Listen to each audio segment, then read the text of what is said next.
కీర్తన యేసు ప్రభు యొక్క శిలువ శ్రమలు, శిలువ బాధలు, శిలువ వేదనలను ఎప్పుడో యేసు ప్రభు పొందబోయే శ్రమలను, పొందబోయే శిలువ త్యాగాన్ని, శిలువ శ్రమలను, శిలువ బాధలను, శిలువ వేదనలను ప్రస్తుతానికి అప్పటి కాలంలో ఇంకా యేసు ప్రభు జన్మించలేదు ముందే పుట్టిన తర్వాత ఆయన పెద్దవారైన తర్వాత సేవకొచ్చిన తర్వాత ప్రజలందరి కొరకు కలువరి శిలువలో పడబోయే శ్రమలను అప్పటి కాలంలోనే దావీదు శ్రమను ఎదుర్కొంటున్నప్పుడు దావీదు శ్రమలనే యేసు ప్రభు పొందబోయే శ్రమలను ప్రవచనముగా 22వ కీర్తన రాస్తున్నారు. అందుకే 7 సిలువలో 7 మాటల్లో ఒక మాట ఇక్కడ మొదటి మాటగా కనబడుతుంది. చదవండి, ఏ మాట అది?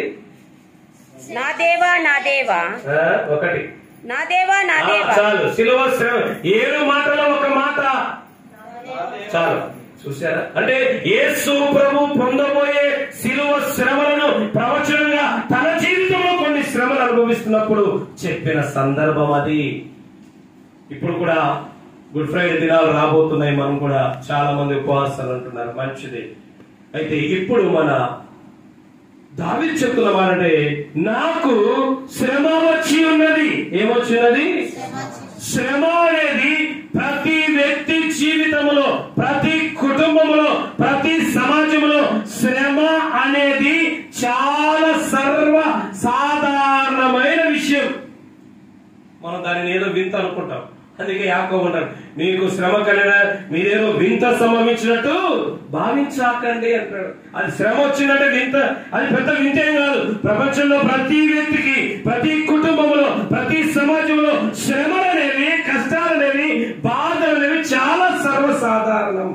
అయితే కొందరి జీవితంలో ఎక్కువ, కొందరి జీవితంలో తక్కువ, వారికి ఉన్న కెపాసిటీ బట్టి ఉంటాయి.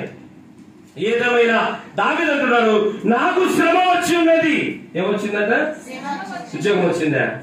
నాకు ఉద్యోగం వచ్చింది, నాకు భార్య వచ్చింది, నాకు డబ్బు వచ్చిందల్లే, నాకు శ్రమ.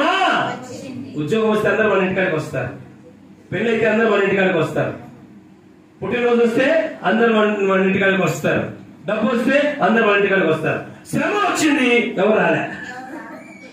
అందుకే ఉన్నాడు, నాకు శ్రమ వచ్చింది, నాకు సాయం చేయవారు ఏమి మన జీవితంలోకి వచ్చినా అందరూ వస్తారు. శ్రమ వస్తే మాత్రం ఎవరు మన జీవితంలోకి రారు. నీళ్ళ రమణమ్మ వచ్చారు, ప్రశాంత వాక్యం ఉంది, మిగతా ఏర్పాటు మనం చూద్దాం. నాకు శ్రమ వచ్చి ఉన్నది. ఏమి వచ్చినా మానవ జీవితంలోకి అందరూ వస్తారు, కానీ శ్రమ వస్తే ఎవరు రారు. అందుకే దావీదు నాకు శ్రమ వచ్చింది. దావీదు 3 రకాల శ్రమలు పొందారు.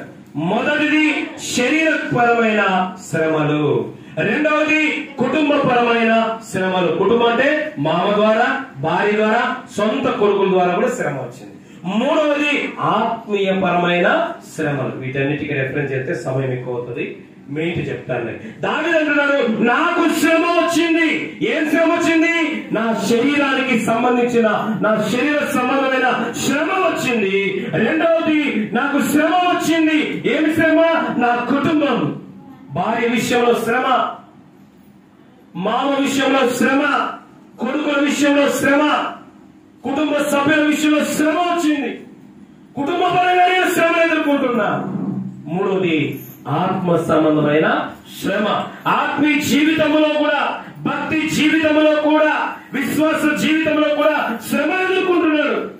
అందుకన్నాడు, నాకు శ్రమ వచ్చింది. ఎలాంటి శ్రమ వచ్చింది? శరీర సంబంధమైన శ్రమ, కుటుంబపరమైన శ్రమ, ఆత్మ సంబంధమైన శ్రమ. ఈ రోజు మన జీవితంలో కూడా ఈ 3 కామనే. శరీర సంబంధమైన ఎన్నో శ్రమలు, ఈ శరీరానికి ఎన్ని బాధలు, ఎన్ని కష్టాలు.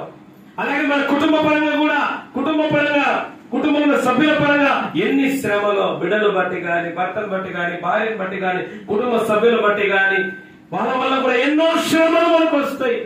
మూడోది మనం భక్తి చేస్తున్నందుకు, మనం ఆత్మీయంగా ఉన్నందుకు, మనం పరిశుద్ధంగా ఉన్నందుకు, మనం నీతిగా ఉన్నందుకు కూడా ఏమొస్తాయి అంటే మంచిగా కూడా శ్రమలేనా? మంచిగా ఉంటేనే ఎక్కువ శ్రమ. లోకంతో కలిసిపోతే మనకే పెద్దగా ఉండదు. లోకంతో కలిసిపోతే యేసు ప్రభు అన్నాడు, ఎందుకో తెలుసా? ఎందుకు మనకు శ్రమలు అంటే మీరు వెలుగు సంబంధులు, చీకటితో మొరే మనకు సమస్యలు. నువ్వు చీకటిలో ఉన్నావు అనుకో, నీకు శ్రమలే. ఎందుకంటే వాడు నువ్వు దోస్తు, వేరే దోస్తు.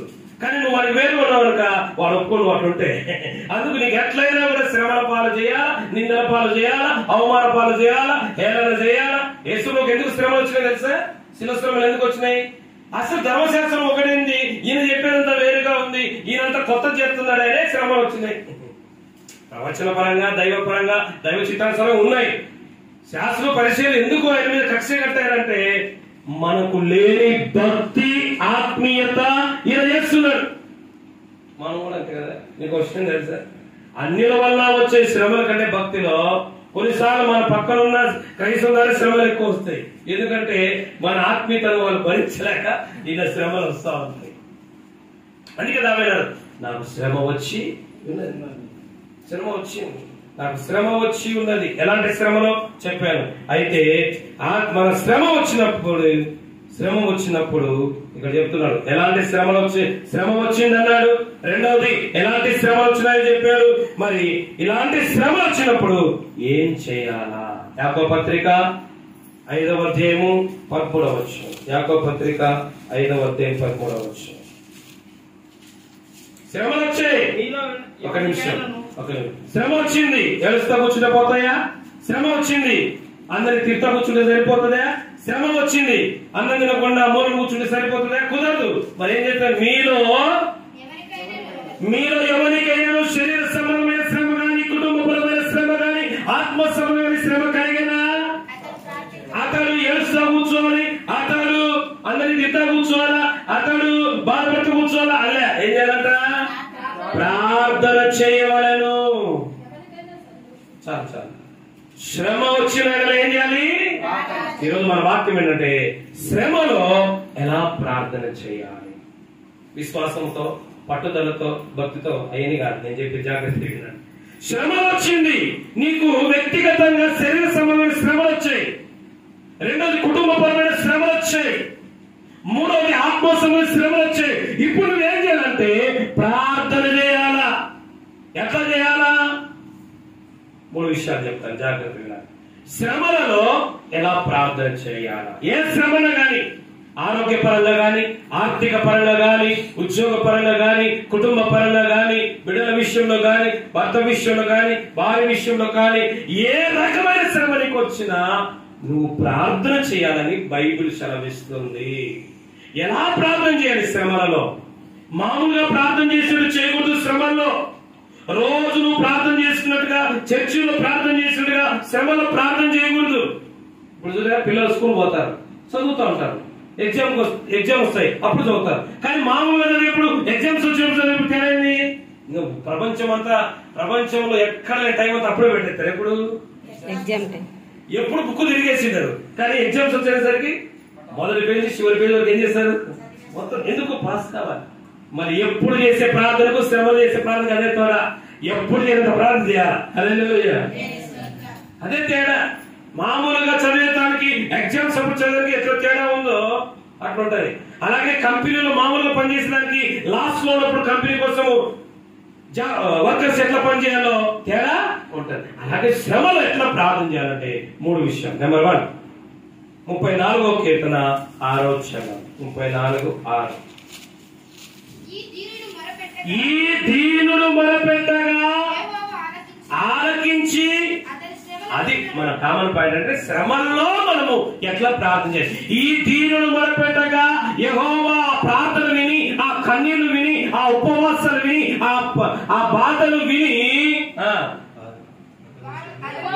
శ్రమలన్నిటిలో నుండి, ఆ మాట ఏ మాట? శ్రమలో నుంచి శ్రమ అన్నాడా? ఎవరు రాశారు కీర్తన? ఎవరు రాశారు? అందుకే శ్రమ ఎవరు? శ్రమలు అంటే నిందా చెప్పారు కదా, వ్యక్తిగత శ్రమలు, కుటుంబ శ్రమలు, ఆత్మీయ శ్రమలు. ఈ శ్రమలు చాలా ఉన్నాయి. మనకు నా తల మీద ఎంటికలు ఎన్ని ఉన్నాయి సమస్యలు. నీ సమస్య తల మీద ఎన్ని ఉన్నాయి ముఖ్యం కాదు, మోకాల మీద ఎంత బాధ ఉందనేది ముఖ్యం.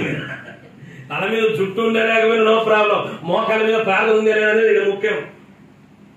అదే చెప్తున్నది. శ్రమలలో ఎలా ప్రార్థన చేయాలంటే నెంబర్ 1 దీనత్వముతో ప్రార్థన చేయాలి. శ్రమలో దావీదు ఏం చేశాడు? రాజుగా ప్రార్థన చేయలే. దావీదు రాజుగా ప్రార్థన చేయలే, చక్రవర్తిగా ప్రార్థన చేయలే. అది పక్కన పెట్టి దీనుడుగా దీనత్వముతో ప్రార్థన చేసి, మళ్ళీ చెప్తున్నాను, నీ ప్రార్థన ఎంతసేపు చేశావు అనే దాన్ని బట్టి జవాబు ఉండదు. నీ ప్రార్థన ఎంత మంచి మంచి మాటలతో ప్రార్థన చేసావు అనే దాని మీద నీకు జవాబు ఉండదు. నీ ప్రార్థన ఎలా చేశావు అనే దాన్ని బట్టి జవాబు ఉండదు. నీ ప్రార్థన ఏ విధముగా నీవు చేసావనే దాన్ని బట్టే జవాబు ఉంటుంది.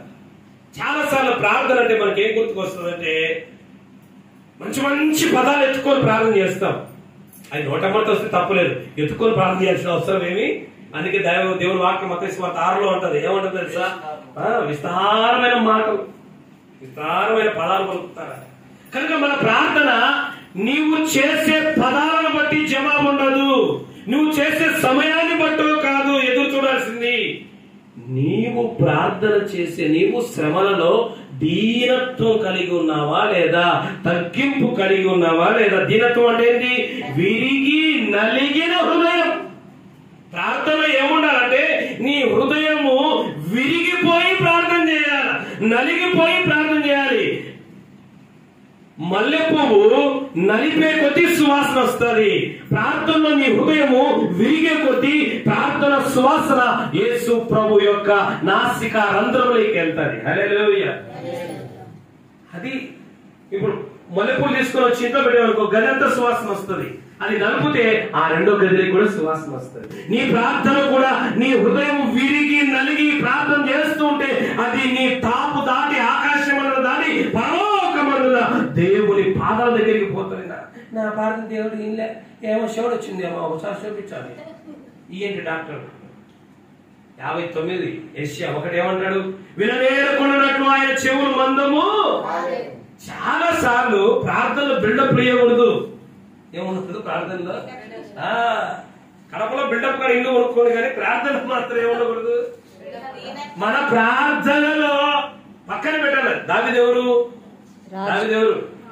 ఆ రాజరికము, రాజు హుందాతనము, రాజు గంభీరము మూలం పడేసి ఒక సామాన్యుడికి వచ్చి ఏం చెప్తున్నాడు?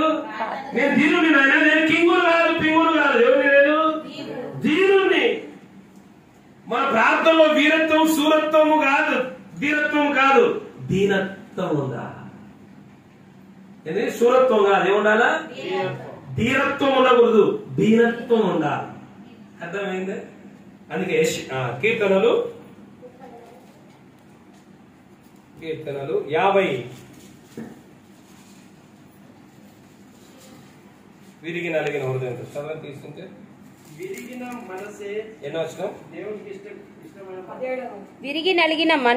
విరిగిన మనస్సే చెప్పండి. అందరు చదువుతారు మీరు. 51 అధ్యాయము వచ్చని చెప్పండి. 51:17 చదవండి. విరిగిన మనస్సే దేవునికి ఇష్టమైన. చూసారా బలి అంటే అక్కడ ప్రార్థన. విరిగిన మనస్సు, ప్రార్థనలో నీ హృదయములో విరిగిపోవాలి. మనలో అహంకారం చచ్చిపోవాలి, గర్వము చచ్చిపోవాలా, విర్రవీగతనము చచ్చిపోవాలా, ఎదురాడే స్వభావం చనిపోవాలా, మెడ చాచే స్వభావం చనిపోవాలా, మెడ విసిరి స్వభావం చనిపోయి విరిగిపోయి ప్రార్థన చేస్తే ఆ ప్రార్థన దేవునికంట చాలా ఇష్టం, ప్రీతికరం. అంటే ఇష్టమైన ప్రార్థన దేవునికి భూమి మీద తెలుసా? నీవు పశ్చాత్తాపంతో విరిగిన హృదయంతో నిన్ను నీవు తగ్గించుకొని నిన్ను నీవు నలగొట్టుకొని ప్రార్థిస్తే ఆ ప్రార్థన ఆ రాకెట్ కాదు, అంతకంటే 1000 రెట్ల ఫాస్ట్ గా దేవుని దగ్గరికి వెళ్ళిపోతుంది. అది ఉండాలి ప్రార్థన. ఏమనుకోవాలి కదా, అనుకునే నాకేం ఇబ్బంది ఉండదు, నాకంతా తెలిసింది కదా. ప్రార్థన చేస్తాను. ఏముంది? విరిగి నలిగిన హృదయము లేదు. ప్రభా నేను వీరుణ్ణి, నేను శూరుణ్ణి, నేను ధీరుణ్ణి ఆయన అని చెప్తాండే. ఇంకొకటి వచ్చారు సుంకరి. ప్రభా ఆకాశముందు నేను కన్నులెత్తే క్వాలిఫికేషన్ కూడా నాకు అసలు నేను ఏంది ప్రభా, నా బతికేంది, నేనేంది, అని ప్రార్థన చేస్తే దేవుడు ఈయన ప్రార్థన విన్నాడు. దేవుడికి స్తోత్రం కలుగును గాక. గుర్తు పెట్టుకోవాలి, మన ప్రార్థనలో నీ హృదయం ఎంత విరిగి నలిగి పశ్చాత్తాపంతో దీనుడిగా తగ్గించుకొని వినమ్రతతో వినయముతో ప్రార్థిస్తే అంతగా నీకు విషయం తెలుసా, నువ్వు ఎంత మెడముంచుతావో నీ ప్రార్థన అంత హైట్కి వెళ్ళిపోతా ఉంటది. హల్లెలూయా. మనం ఎంత మెడతామో ప్రార్థన కిందే ఉంటది. బైబిల్ కాలేజ్ చదివేప్పుడు ఇద్దరమే బాగా వాక్యం చెప్పేవాడు. జాన్ కాంతయ్య నేను ఇద్దరు ఉన్నాం. ఇక మనం ఇక ఫస్ట్ ఆయనేలే, ఎందుకంటే నాకంటే సీనియర్ కనుక. ఆయన తర్వాత కొంచెం ఇంట్రెస్ట్ పెంచుకుని నేను కొంచెం వాళ్ళకంటే నాకంటే పక్కన వాళ్ళకంటే కొంచెం బాగా చెప్తా వార్త. ఆయన తర్వాత నేను వీళ్ళకంటే కొంచెం మేలుగా. ఇక మనంత టీచర్స్ ఎవరు లేరంటే మనకంటే ఇంకా అంతా బాగా మనలాగా ప్రీచింగ్ చేసే వాళ్ళు లేరంటే దేవుడు అన్నాడు. ఏమన్నాడు తెలుసా, నీకంటే మంచి మంచి వాళ్ళు ఉన్నారు ఆ పక్కన మూల కూర్చున్నాడు. బైబుల్ ఎవరో తెలుసా, ఏలి ఏమన్నాడు, ప్రభా నేను ఒక్కడే. మత్స్సులు ఉన్నారు, ఎంతమంది ఉన్నారంట సంఖ్య ఎంతమంది ఉన్నారు, 400 మంది ఉన్నారు. మన జీవితం గుర్తు పెట్టుకోవాలి. మన ప్రార్థనలో నువ్వు ఎంత తగ్గించుకుంటే నీ ప్రార్థన అంత ఎత్తుకెళ్ళిపోతా ఉంటది. నువ్వెంత తగ్గించుకుంటే నీ ప్రార్థన అంత పైకి పోతా ఉంటది. అందుకే దావీదు, నేను అమాట చదువుతున్నాను, ఒక రాజరికాన్ని రాజదర్బాన్ని పక్కన పెట్టి ఒక సామాన్యుడిగా ప్రార్థించాడు కనుకనే దేవుడు విన్నాడు. మన ప్రార్థన కూడా అంతే. శ్రమలలో ఎలా ప్రార్థించాలంటే దీనత్వంతో ప్రార్థించాలి. దేవుడే చెప్పాడు. చూద్దాం ఒకసారి. దినవృత్తాంతములు 2వ దినవృత్తాంత గ్రంథము 33వ అధ్యాయము 12-13 వచనాలు. 12-13 చూడండి. ప్రకటన పక్కన ఉండదు చూడండి. నా పేరు పెట్టబడిన నా జనులు తమ్ము తాము తగ్గించుకొని. నా పేరు, ఎవరి పేరు? ఏం పేరు? ఆయన పేరు ఏం పేరు? ఆయన క్రీస్తు. మనం ఎవరము? క్రైస్తవం. నా పేరు అంటే యేసు ప్రభు బిడ్డలమని చెప్పుకునే మనం. నా పేరు ఒకవేళ నీకుంటే, నువ్వు నిజంగా దేవుని పేరు పెట్టుకునే బిడ్డలమైతే తమ్ము తాము తగ్గించుకొని. ఎలా ప్రార్థన చేయాలట? తమను తాము హెచ్చించుకొని విర్రవీగి కాదు, తమను తాము తగ్గించుకొని వినమ్రుతులై దీనులై ప్రార్థన చేసిన నన్ను వెతికి తమ చెడు మార్గంలోని విడిచిన ఎడల ఆకాశము నుండి నేను వారి ప్రార్థనను వింటా. ఖచ్చితంగా వింటా. నేనేం చెవిటోని కాదు, నేను వింటా. ఎందుకు వినడం లేదంటే మీరు తగ్గించుకోండి, వింటా అంటున్నాడు. అంతే. నా పేరు మీకుంది గనక, మీరు దేవుని బిడ్డలు గనక మిమ్మల్ని మీరు తగ్గించుకుంటే మీ శ్రమలలో మీ ప్రార్థన నేను విని ఆకాశము తెరుస్తా. దేవునికి స్తోత్రం కలుగాక. ఆకాశము తెరిచి వర్షములే కాదు, ఆశీర్వాద వర్షము, దీవెన వర్షము, కృపా వర్షము, ఆత్మ వర్షం మన మీద కుమ్మరిస్తాడు ఆయన. రెండో విషయం, శ్రమలలో ఎలా అది మనం శ్రమలలో ఎట్లా ప్రార్థించాలంటే, ఒకటి దీనత్వముతో ప్రార్థించాలి. రెండవది 34వ కీర్తన 17వ వచనం. నీతిమంతుడు ప్రార్థన చేయగా మొరపెట్టగా యెహోవా ఆలకించును. చాలు. రెండవదిగా ఆలకించెను వారి శ్రమలను. అది మన పాయింట్. వారి శ్రమల నుండి వారిని విడిపించు. శ్రమలో ఎట్లా ప్రార్థన చేశాడు? నీతిమంతముగా ప్రార్థన చేశాడు. శ్రమ వచ్చినకు ఆ శ్రమలు ఎట్లా ప్రార్థన చేశాడంటే నీతిమంతునిగా. దీనత్వం. రెండోది నీతిమత్వం. నీతిమంతులు అంటే ఎవరు? రోమపత్రికలో దేవుడు నీతిమంతులు లేడు అని అన్న దేవుడే వెంటనే నెక్స్ట్ పేజ్ లో అన్నారు, క్రీస్తు రక్తముతో కడగబడిన ప్రతి ఒక్కరు కూడా నీతిమంతుగా తీర్చబడి రక్షణ పొందిన ప్రతి ఒక్కరు, మారు మనసు పొందిన ప్రతి ఒక్కరు, బాప్తిసం తీసుకున్న ప్రతి ఒక్కరు చెడు అలవాట్లు, చెడు క్రియలను, చెడు పద్ధతులను వదిలిపెట్టి పూర్తిగా మళ్ళీ దాని వైపు కూడా చూడని ప్రతి ఒక్కరు ఎవరంట? అలాంటి వారి ప్రార్థన దేవుడు వింటాడు. అందుకే రెండవదిగా శ్రమలో ఎలా ప్రార్థన చేయాలంటే, నేను శ్రమలో చాలా పడతలు కలిగి ప్రార్థన చేశాను, చాలా కన్నీళ్లతో ప్రార్థన చేశాను, నేను ఉపవాసం ఉండి ప్రార్థన చేశాను, విశ్వాసంతో ప్రార్థన చేశాను. మంచిదే, అవి మామూలుగా బేసిక్ థింగ్స్. కానీ శ్రమలు అట్లాగా చేయాల్సింది. ఎట్లా అంటే రెండోదిగా నీతిమంతముతో. ఎట్లా? నీతిమంతముతో. మన నీతి కాదు, క్రీస్తు నీతితో మనం ప్రార్థన చేయాలి. యోబు ఏమన్నాడో తెలుసా? యోబు గ్రంథంలో యోబు అంటాడు, యోబు ఏమన్నాడు తెలుసా? బిడ్డలు చనిపోయినారు, ఆస్తి పోయింది, అంతస్తు పోయింది, ఐశ్వర్యం పోయింది, అన్ని పోయినాయి, ఆరోగ్యం పోయింది. ఏమంటాడు? నా నీతిని నేను విడిచిపెట్టను. ఏం చేయడంట? నా నీతిని నేను విడిచిపెట్టను. అందుకే 42వ అధ్యాయంకి వచ్చి అదే నీతితో ప్రార్థన చేశాడు, రెండంత ఆశీర్వాదం వచ్చింది. ఎంత ఆశీర్వాదం వచ్చింది? రెండంత ఆశీర్వాదం. ఎందుకు వచ్చినప్పుడు యోబుకు? యోబులో ప్రార్థన చేయడానికి ప్రాణం కూడా లేదు, యోబులో ప్రార్థన చేయడానికి సత్తువ లేదు, శక్తి లేదు. మరి ఏముంది యోబులో ప్రార్థన చేయడానికి? నీతి ఉంది. ఏముంది యోబు ప్రార్థనలో? నీతి ఉంది. ఆ నీతిని బట్టి దేవుడు యోబు ప్రార్థన ఆలకించి అద్భుతం చేశాడు. అందుకే నాకు యోబు గ్రంథం అంతటిలో అత్యంత నన్ను ప్రభావితం చేసిన ఒకే ఒక మాట తీసినారా? మన నీతితో కాదు, ఎవరి నీతితో ప్రార్థించాలి? ప్రభా, నీ రక్తము నా మీద ఉంది. అందుకే ప్రార్థన చేసేప్పుడు మన మీద క్రీస్తు రక్త ప్రోక్షణలో ఉండి ఆ నీతిమంతముతో మనం ప్రార్థన చేయాలి. ఆ ప్రార్థన, ప్రభా నీ రక్తముతో కడగబడి నన్ను నీతిమంతునిగా చేసి. చదవండి ఒకసారి నీతిమంతు ప్రార్థన ఎంత గొప్పగా ఉంటుందో. యాకోబు పత్రిక 5వ అధ్యాయము, యాకోబు పత్రిక, నీతిమంతుల ప్రార్థన ఎంత బలంగా ఉంటది అంటే 5వ అధ్యాయము చదవండి. 16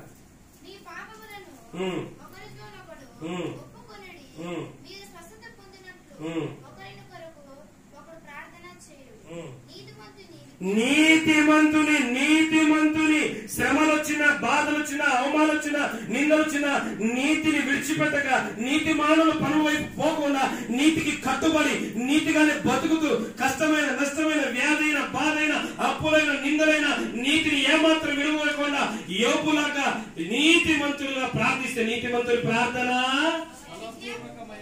ఎట్లాంటిది? మనోపూర్వకమైనది, బలంగా కాదు ఉండేది. నీతిమంతుల ప్రార్థన ఎట్లుంటది? బాహుబలంగా కాదు. వాడి మొగం వాడి సినిమాలో బయటకు అంత బాగా. నీతిమంతుని ప్రార్థన చాలా బలంగా ఉంటాయి. ఇంకా దాన్ని ఢీ కొట్టేది ఏమి లేదు ఈ లోపల శక్తి. అందుకే మన ప్రార్థనలో ప్రభువా, గొర్రెపిల్ల రక్తం కింద నువ్వు ఉన్నావు, అప్పుడే నీతిమంతునిగా మనం ఉంటాం. విశ్వాసంగా ఉన్నప్పుడు నీతిమంతునిగా మనం ఉంటాం. యోబుకి అన్ని పోయిన నీతిని మాత్రము అస్సలు విడిచిపెట్టలేదు. ఏముందిరా నీకు, ఏముందిరా ఇంకా నువ్వు భక్తి అంటే ఒక్కటే నా జీవితంలో నా నీతిని నేను విడిచిపెట్టు. ఒకరోజు ఆ నీతే నా జీవితంలో ఉన్నత స్థితికి తీసుకెళ్ళింది కాదు, మామూలుగా కాదు. ఏమన్నా తెలుసా? ఏముందిరా వాళ్ళందరూ ఛార్జీలు లేకపోయినా నడుచుకుంటూ ఇంటికాడికి వచ్చారు. వాళ్ళ అంత షాక్ వచ్చింది, ఏం లేదు ఏమన్నటి వరకు. ఇప్పుడు అన్ని వచ్చు. అక్కడ రాస్తే 42వ అధ్యాయంలో నాకు చదువుతుంటే బంధుత్వాలు లేని కూడా బంధుత్వాన్ని కలుపుకొని వచ్చినారు. బీరకాయ తీసుకుంటూ నేనెవరు కింద మీ తాత తాత తాత తాత తాత తాత తాత తాత తాత తాత తాత వాళ్ళ బంధువులు ఎందుకు వచ్చిందో తెలుసా? ఆ నీతి ప్రార్థన ద్వారా ఈ రోజు యోబుకు రెండంతల దీవెన వచ్చింది. నిజమే, మనం నీతిగా ఉంటే కొన్నిసార్లు మనకి ఏముండదు. నీతిగా ఉన్నందుకు మనకి కిరీటం రావు, నీతిగా ఉన్నందుకు మనకి ఎవరు బంధుత్వాలు నిలబడరు, నీతిగా ఉన్నందుకు మనకి ఎవరు పెద్ద ఎవరు మనకేమో సన్మానం చేయరు. కానీ ఒకరోజు వస్తుంది, అంతా మన శృతి వస్తుంది. దేవునికి స్తోత్రం కలుగుగాక. అందుకే శ్రమలలో మనం ఎలా ప్రార్థన చేయాలంటే, ఒకటి దీనత్వం కలిగి ప్రార్థించాలా, రెండవది నీతిమంతము కలిగి ప్రార్థన చేయాలా, మూడవ విషయం చూద్దాం. మూడవది కాదు, రోమాపత్రిక ఓర్పే నేర్పునిస్తుంది, నేర్పే కూర్పునిస్తుంది, ఓర్పే తీర్పును కూడా మనుషుల దగ్గర నిలబెడుతుంది. దేవునికి స్తోత్రం కలుగుగాక. అందుకే ఓర్చుకోవడం నేర్చుకోవాలి. ఏం నేర్చుకోవాలా? ఓర్చుకోవాలి. ఒకడు అన్నాడంట, యేసు ప్రభు చెంప మీద కొట్టమంటే ఇంకో చెంప చూపిమన్నారా, చూపించా నీ ఈ విమానం మొత్తం ఓర్పు చచ్చా.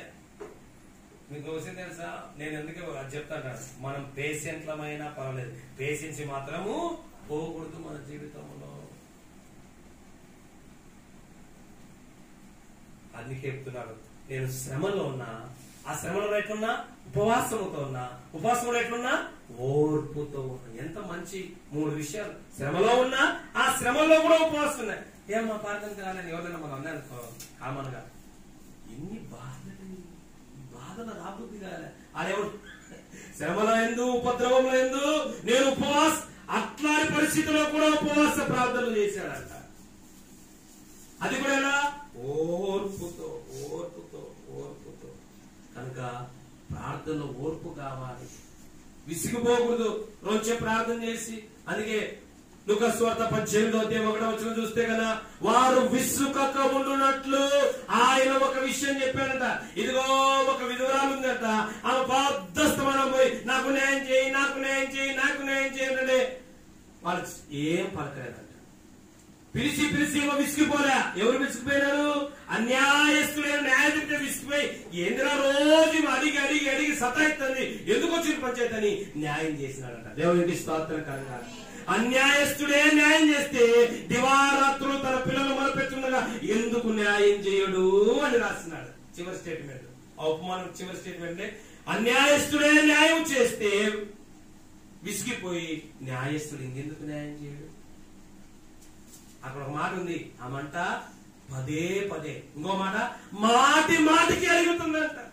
మనమా ప్రార్థన చేసిన మధ్యాహ్నం కూడా చేయాలా, మధ్యాహ్నం చేయాలి, రాత్రి కూడా చేయాలా, పొద్దున టిఫిన్ తినే మధ్యాహ్నం కూడా తినాలా, మధ్యాహ్నం తిన రాత్రి కూడా తినాలా, అవసరం అయితే 3-4 సార్లు కూడా తింటాం. ఇంకో మాట కూడా పొద్దున గాలి పీల్చుకున్నా మధ్యాహ్నం కూడా పీల్చుకోవాలా, పెడతాం.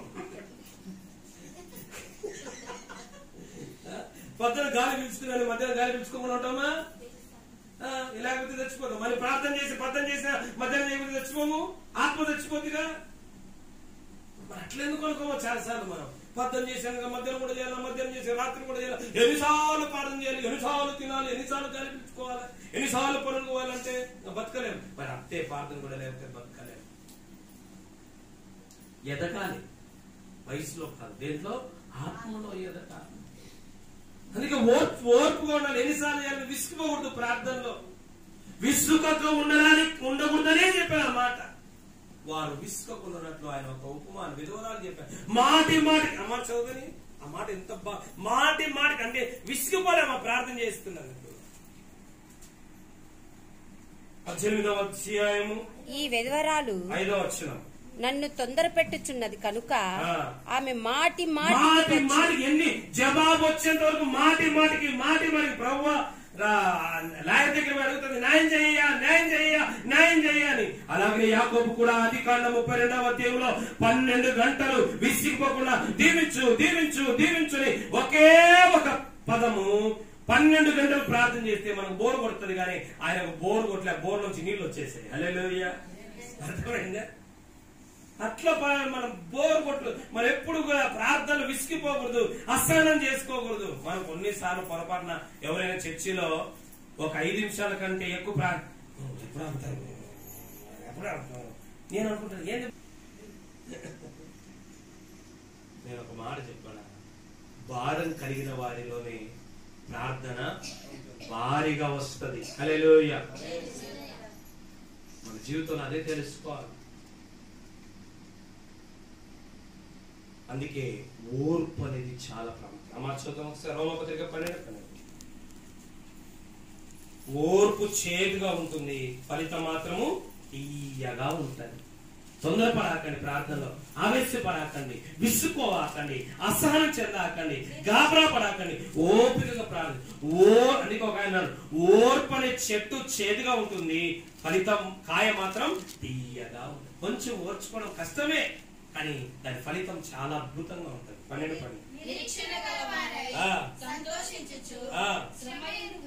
శ్రమయందు ఏముండాలి? శ్రమలో ప్రార్థన ఉండాలా. ప్రార్థన ఏముండాలా? ఓర్పు ఉండాలా. శ్రమలు వచ్చినాయని తిట్టుకుంటా కూర్చోవద్దు, కృంగిపోతా కూర్చోవద్దు, విసుకుంటా అసహనం చెందుతా. ఏం బతికిది, ఏం జీవితం ఇది, ఏం కొడుకు,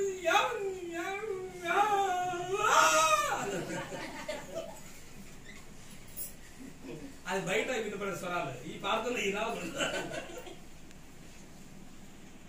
హన్న ఏడ్చి ఏడ్చి ఇంకా ప్రార్థన చేయడానికి పదాలు కూడా రాక ఆత్మలో మూలుగుతూ ఉందట. దేవునికి స్తోత్రం కలుగుగా. విసిగిపోలే అన్న, అందుకే గర్భం తెరవబడింది. దావీదు విసిగిపోలే, అందుకే శ్రమ నుండి విడుదల పొందాడు. మనం కూడా విసిగిపోనా ప్రార్థించు. అందుకే నెంబర్ 1, నాకు శ్రమ వచ్చి ఉన్నది, వస్తే ఏం చేయాలి? ప్రార్థన చేయాలి. ఎలా చేయాలి? 1 దీనత్వం కలిగి ప్రార్థించాలి, 2 నీతిమత్వం కలిగి ప్రార్థించాలి, 3 ఓర్పు కలిగి ప్రార్థించాలి. అప్పుడు ఎవరన్నా దావీదు, నాకు కలిగిన శ్రమలన్నీ, వ్యక్తిగత శ్రమ, కుటుంబ శ్రమలు, ఆత్మీయ శ్రమలు, ఆర్థిక శ్రమలు, అనారోగ్య శ్రమలు, చదువు సంబంధమైన, ఉద్యోగ సంబంధమైన ప్రతి శ్రమలన్నిటిలో నుండి ఆయన నన్ను విడిపించెను, నడిపించెను. దేవునికి స్తోత్రం కలుగుగా. ఈ రోజు నీవు కూడా ప్రార్థన ఏదైనా కావచ్చు, ఆ ప్రార్థన ముఖ్యంగా శ్రమలు ఉన్నప్పుడు, కష్టాలు ఉన్నప్పుడు, కన్నీళ్ళు ఉన్నప్పుడు తగ్గించుకొని దీనత్వం కలిగి విరిగి నలిగిన హృదయంతో ప్రార్థన చేద్దాం. నీతిమంతులు కలిగి నీతికి కట్టుబడి మనం ప్రార్థన చేద్దాం. ఓర్పుతో సహనముతో ప్రార్థన చేద్దాం. అద్భుత కార్యాలు, ఆశ్చర్య కార్యాలు, అమోఘమైన కార్యాలు, ఊహకందని కార్యాలు దేవుడు మన జీవితంలో చేస్తాం. అలాంటి కార్యాలు ఈ కుటుంబంలోను